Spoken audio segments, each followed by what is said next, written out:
Negative taser deployment. Taser failed.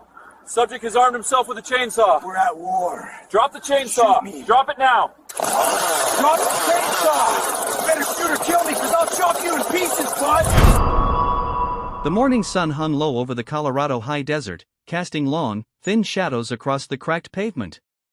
Detective Jack Sterling adjusted his sunglasses as he cruised down the quiet road. It was just another Tuesday, or at least it felt that way until a flash of red caught his eye. A battered red pickup truck was bouncing along the shoulder, a large brown box wobbling in the back. Sterling didn't need a computer to tell him who it was. He recognized the truck immediately as belonging to a 41-year-old local man named Malachi Malgreer. A quick tap on his laptop confirmed his gut feeling. The system showed that Malachi's license was suspended, and he had an outstanding warrant for a DUI out of Arizona. Sterling sighed, knowing Malachi had managed to slip away from other officers before. He wasn't going to let that happen today. He flipped on his overhead lights, the red and blue flashes reflecting off the dry brush as the truck slowly pulled over into the dust. Sterling stepped out of his cruiser, his boots crunching on the gravel. He kept his hand near his belt, his eyes locked on the driver's side mirror. "Hey, show me your hands," Sterling shouted, his voice firm but professional. The truck remained still, the engine idling with a rough, uneven chug. "Driver, show me your hands now." Malachi, you're under arrest." Inside the cab, he could see a silhouette moving, but the man's hands stayed hidden. Sterling felt the hair on the back of his neck stand up. This wasn't a normal stop anymore. "Step out of the truck." "Show me your hands now," he commanded again, his heart starting to beat a little faster. He wanted to get this over with quickly. "We just got a couple of charges, man. Let's get this taken care of." But as the door finally creaked open, Sterling realized that Malachi had no intention of making this easy. The air felt heavy with a sudden, sharp tension that signaled the start of a very long day.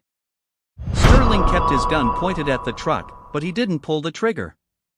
He wanted to talk the man down before things got worse. Suddenly, the truck door swung wide, and Malachi stepped out. He didn't look like a normal criminal, he looked like a man who had completely given up.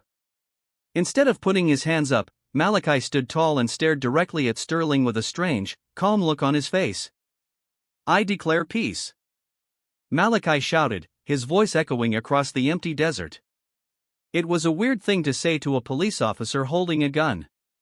He kept talking about God and Jesus Christ, claiming that he was a man of peace even though he was breaking the law. Sterling didn't move. He knew that people who talk like this can be very unpredictable.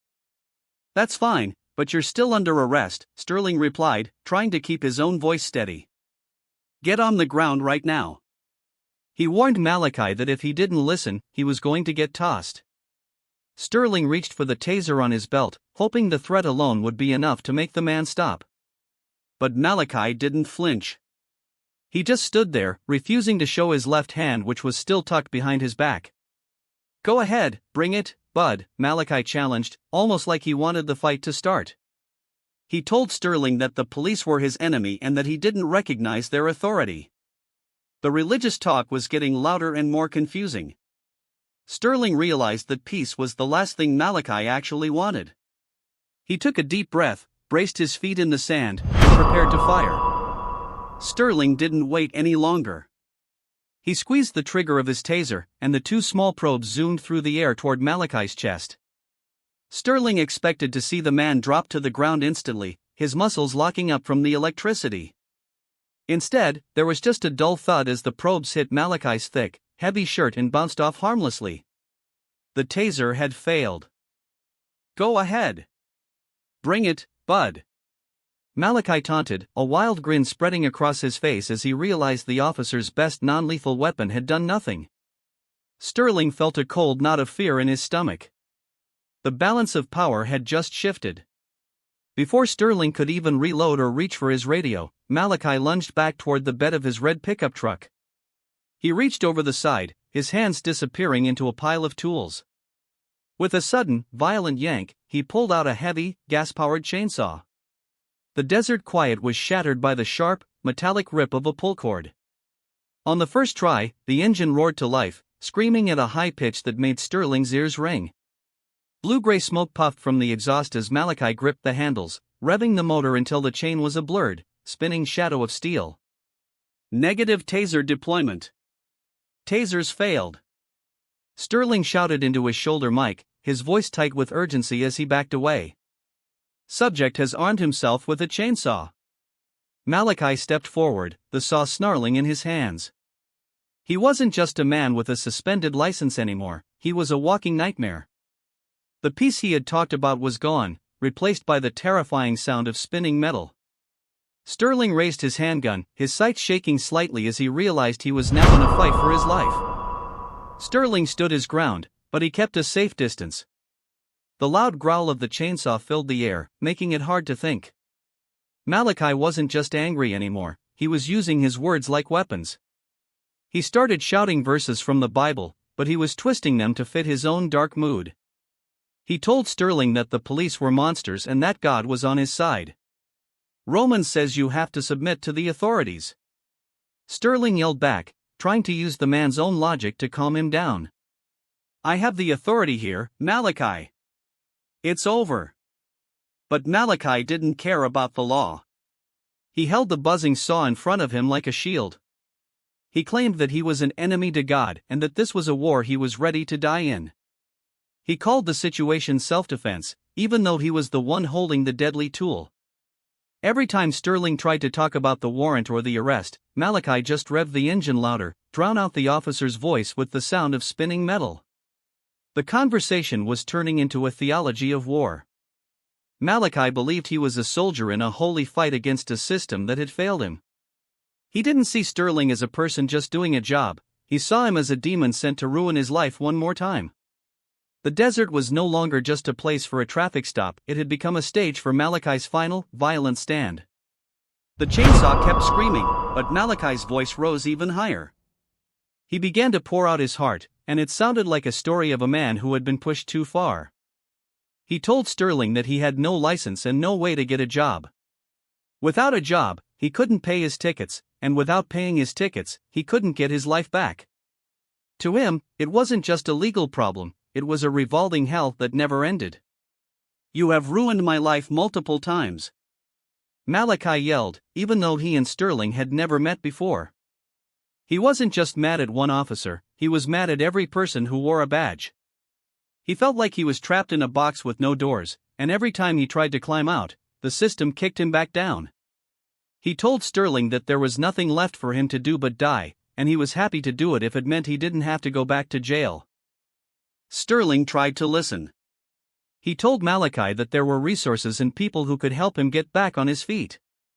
But Malachi wasn't listening to reason anymore. He was convinced that the world was his enemy and that burning in hell was better than living one more day under the thumb of the law. The sad truth of his life was coming out in every scream, showing that this war was born from a man who felt like he had already lost everything. The tension in the air finally snapped. Malachi's eyes moved from Sterling to the white police truck parked nearby. With a loud, angry shout, he stepped toward the cruiser. He wasn't trying to run yet, he wanted to leave Sterling with no way to follow him. He raised the buzzing chainsaw high and then brought it down hard against the front tire of the patrol car. The sound was terrible. The sharp metal teeth of the saw bit into the thick rubber, sending black scraps flying through the air. In seconds, the loud hiss of escaping air joined the roar of the engine. Sterling watched from a distance, his heart sinking as the heavy police truck tilted to one side. The tire was completely shredded, leaving the rim sitting in the dirt. He's cutting out my tire on my patrol car with a chainsaw. Sterling yelled into his radio, his voice full of disbelief. By damaging the car, Malachi had effectively taken away Sterling's ability to move. The officer was now stranded in the middle of the desert while the man he was supposed to arrest held all the power. Malachi didn't stop until the tire was a mess of ruined rubber. He looked back at Sterling one last time, the chainsaw still spinning in his hands, before turning toward his red pickup truck. He had disabled the law, and now he was ready to make his escape into the deep sand where no broken car could follow. With Sterling's patrol car disabled and sinking into the dirt, Malachi wasted no time. He scrambled back into the driver's seat of his red pickup truck and slammed it into gear. The engine roared as he steered the heavy vehicle away from the road and toward the open, sandy desert. Sterling quickly grabbed a set of spike strips from his trunk and threw them across the path, hoping to puncture Malachi's tires before he could get away. He watched as the red truck sped toward the trap, but the desert had other plans. Because the sand was so soft and deep, the heavy tires of the pickup didn't press hard enough against the metal spikes. Malachi drove right over them without a single pop or hiss of air. "He's making his way south of the state line," Sterling shouted into his radio, reporting the direction as the truck kicked up a massive cloud of dust. Since the land was flat and empty, Sterling could see the red speck of the truck getting smaller and smaller as it moved toward the horizon. Malachi was now on the run, disappearing into a landscape where a normal car could never follow. Sterling stood alone by his broken cruiser, watching the dust settle and knowing that the easy part of the day was officially over. The war had moved from the roadside into the wild, and Malachi had a dangerous head start. Sterling didn't just stand there and watch Malachi disappear. He knew he had to get back into the fight as fast as possible. He ran to the back of his truck and grabbed the heavy jack and a spare tire. His hands were dusty and shaking a little from the adrenaline, but he forced himself to focus. Every second he spent turning the lug nuts was another second Malachi had to find a hiding spot in the deep brush. "Take off front right.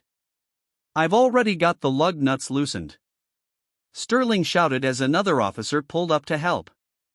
They worked together like a pit crew at a racetrack. They jacked up the heavy police truck, pulled off the shredded rubber that the chainsaw had ruined, and slammed the spare tire onto the bolts. Sterling was breathing hard, his heart hammering against his ribs. He wasn't just fixing a car, he was racing against time to catch a man who had declared war on him. As soon as the last nut was tightened, Sterling dropped the jack and jumped back into the driver's side. The truck felt different on the spare, but it was moving. He keyed his radio to update the other units on Malachi's last known location near the sewer ponds. He was dirty, tired, and frustrated, but he wasn't giving up. He slammed the truck into gear and took off, following the faint tracks in the sand, hoping he wasn't already too late to finish what started at the roadside. The chase moved off the road and into a deep, sandy creek bed. Sterling's truck bounced over the uneven ground as he followed the fresh tire marks left by Malachi's pickup. He kept his eyes sharp, looking for any sign of the red truck through the thick desert brush. After a few miles, he saw it. The red pickup was sitting still in the middle of the sand, its doors wide open and the engine turned off. Sterling pulled up slowly, his heart racing. He didn't approach the truck alone because he didn't know if Malachi was still inside with the chainsaw. He waited for backup to arrive, and soon several other officers were there with their guns drawn. They moved in carefully, checking the cab and the bed of the truck, but it was empty. Malachi had abandoned his vehicle and disappeared into the wilderness on foot. "I got tracks over here leading into the brush," one officer shouted. Sterling looked down and saw a clear set of footprints in the soft dirt. They led away from the truck and toward a very thick patch of trees and bushes. It was the perfect place for someone to hide. The officers knew they had to be careful because Malachi was still dangerous and likely still armed. Sterling and the other officers began to follow the tracks, moving slowly through the tall grass. They called out Malachi's name, telling him to come out with his hands up, but the only sound was the wind blowing through the desert. Even though they had found his truck, Malachi was like a ghost in the woods. He had a head start, and the thick brush made it easy for him to stay out of sight. The hunt was far from over. The sun was high now, making the desert sand hot and bright. Even though the officers were on the ground, they couldn't see everything behind the thick bushes and tall grass. Sterling knew they needed a better view from above. One of the officers opened a hard plastic case and pulled out a small, high-tech drone. With a quiet whirring sound, the 4 propellers started spinning, and the drone lifted quickly into the blue sky. The drone operator stared at a small screen on his controller. From up there, the desert looked like a giant patchwork of brown and green. The operator moved the drone slowly over the creek bed, searching for anything that didn't belong. Suddenly, he saw something. A small patch of heat was glowing on his thermal camera, hidden deep inside a thick section of brush. It was the shape of a person.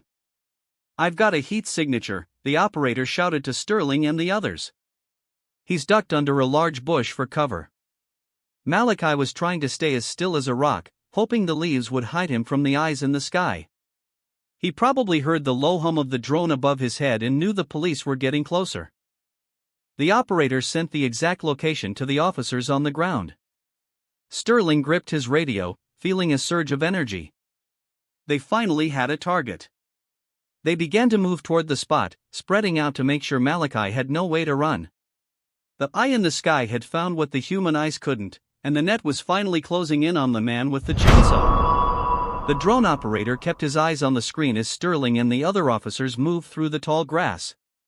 "He's moving," the operator called out. Malachi had realized he was spotted and began to run across a wide, open field. He didn't have his truck or his chainsaw in his hands anymore, but he was still moving fast, trying to reach the deep woods on the other side of the clearing. Sterling and a few other officers sprinted to intercept him. They quickly closed the gap, and soon they were right behind him. Malachi turned around, his face sweaty and tired, and tried to fight back one last time.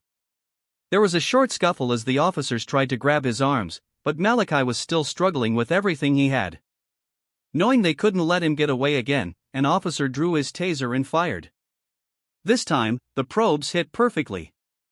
The electricity surged through Malachi's body, and he finally fell to the ground. The war he had declared was over. He didn't fight anymore, he just lay in the dirt, breathing hard as the officers pulled his hands behind his back. "I've got him in custody," Sterling said into his radio, his voice finally sounding relieved. The long chase through the desert was done. They walked Malachi back toward the police cars, where he sat on the bumper and waited for the EMTs to check him over. He looked like a man who was finally out of energy, his long day of fighting the system coming to a quiet end in the middle of a dusty field. With Malachi in the back of a patrol car, the heavy tension of the chainsaw war began to fade. Detective Sterling and the other officers returned to the creek bed where the red pickup truck was still sitting in the sand. They needed to find the weapon that had caused all the trouble. They searched the cab of the truck, looking under the seats and in the glove box, but they found nothing. They checked the large brown box in the truck bed, moving aside old tools and scraps of wood, but the chainsaw wasn't there either. Sterling walked back to the patch of brush where Malachi had been hiding. He looked through the thick leaves and searched the tall grass, but the heavy, gas-powered saw seemed to have vanished into thin air. It was a mystery that bothered everyone. Malachi wouldn't say where he had dropped it, and the desert was vast enough to hide a small tool forever. Back at the police station, Malachi was checked by EMTs. He told them he wasn't in any pain, though his heart was racing from the long run through the heat. Sterling arrived later to finish the paperwork and debrief his captain. He looked at the list of charges Malachi was now facing: DUI, fleeing from the police, aggravated assault on an officer, and criminal damage. It was a long list for a man who claimed he just wanted peace. As Malachi was driven away to the county jail, Sterling looked at his own hands, still stained with desert dust and tire grease. The routine stop had turned into a battle he would never forget. The revolving helm Malachi had described was now behind bars, but the missing chainsaw remained somewhere out in the sand, a silent reminder of the day the desert turned into a war zone.